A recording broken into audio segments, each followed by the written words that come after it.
श्रीमती अनुप्रिया पटेल। माननीय अध्यक्ष जी, 18वीं लोकसभा के अध्यक्ष के पद पर निरंतर दूसरी बार विराजमान होने के लिए मैं सबसे पहले अपनी पार्टी, अपना दल की ओर से आपको बहुत बहुत बधाई और शुभकामनाएं देती हूं और आपका बारंबार अभिनंदन करती हूं। अध्यक्ष महोदय, आज आपको निरंतर दूसरी बार इस आसन पर विराजमान होते देखकर मुझे 1963 की एक फिल्म बंदनी का एक मशहूर गीत याद आ रहा है। ओ जाने वाले, हो सके तो लौट के आना, ये घाट तू ये बाट, कहीं भूल ना जाना। और आज आपको यहाँ देखकर इस गीत की और भी अधिक प्रासंगिकता प्रतीत हो रही है।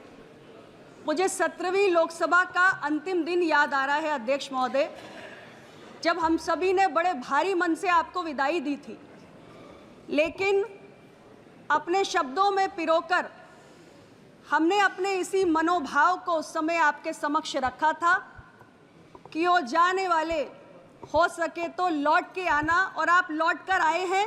हम सभी आपका बहुत बहुत अभिनंदन करते हैं। आपको अपने बीच दोबारा इस आसन पर देखकर हम बहुत आनंदित हैं, गौरवान्वित हैं। अध्यक्ष महोदय, आपसे पहले 18 अध्यक्षों में महज 5 ऐसे अध्यक्ष रहे हैं जिनको दूसरी बार लोकसभा का अध्यक्ष बनने का निरंतर अवसर मिला। M.A. अयंगर जी, डॉक्टर गुरदयाल ढिल्लों जी, डॉक्टर नीलम संजीवा रेड्डी जी, डॉक्टर बलराम जाखड़ जी और GMC बालयोगी जी। लेकिन इनमें से किसी भी अध्यक्ष ने 10 वर्षों का कार्यकाल पूरा नहीं किया। हमें गर्व है कि आप लगातार दूसरी बार निर्वाचित होने वाले ऐसे अध्यक्ष होंगे जो 10 वर्षों का कार्यकाल पूरा करने का रिकॉर्ड दर्ज करेंगे, और लोकसभा अध्यक्षों के इतिहास में यह आपकी एक स्थायी विरासत होगी। अध्यक्ष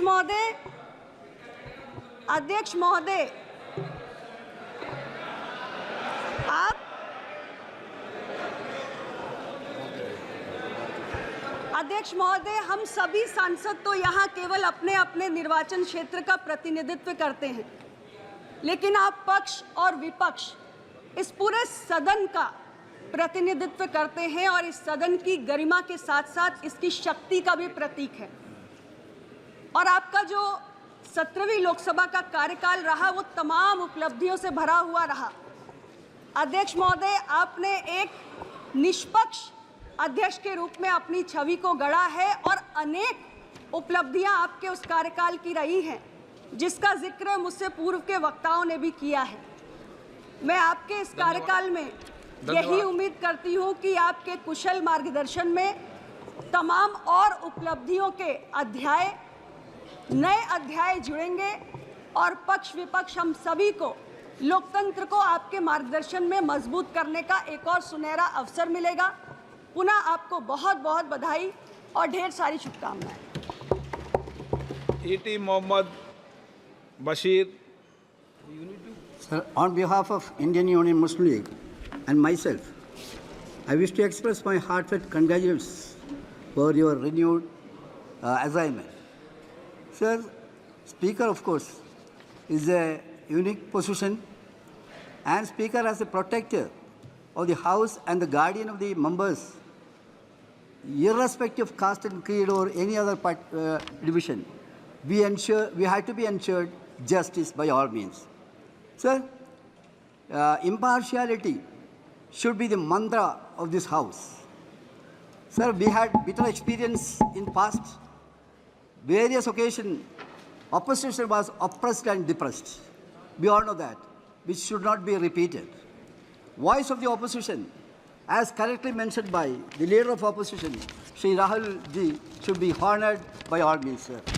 Sir, I would like to say that we all should ensure justice, irrespective of party position, whether it is big party or junior parties like that. All these things should be taken into proper consideration. Sir, this House have given very good message, not only to India, to the entire world. So, sir, we hope that this House will again spread the message of togetherness. Sir, let the glory of the past should return here. Again, secular democracy should be preserved by all means. With these few words, sir, I once again congratulate you for the best performance. With few words, sir, I conclude. Thank you very much. माननीय सदस्यगण, please, आपके सदस्य बोल रहे हैं। हरसिमरत कौर बादल,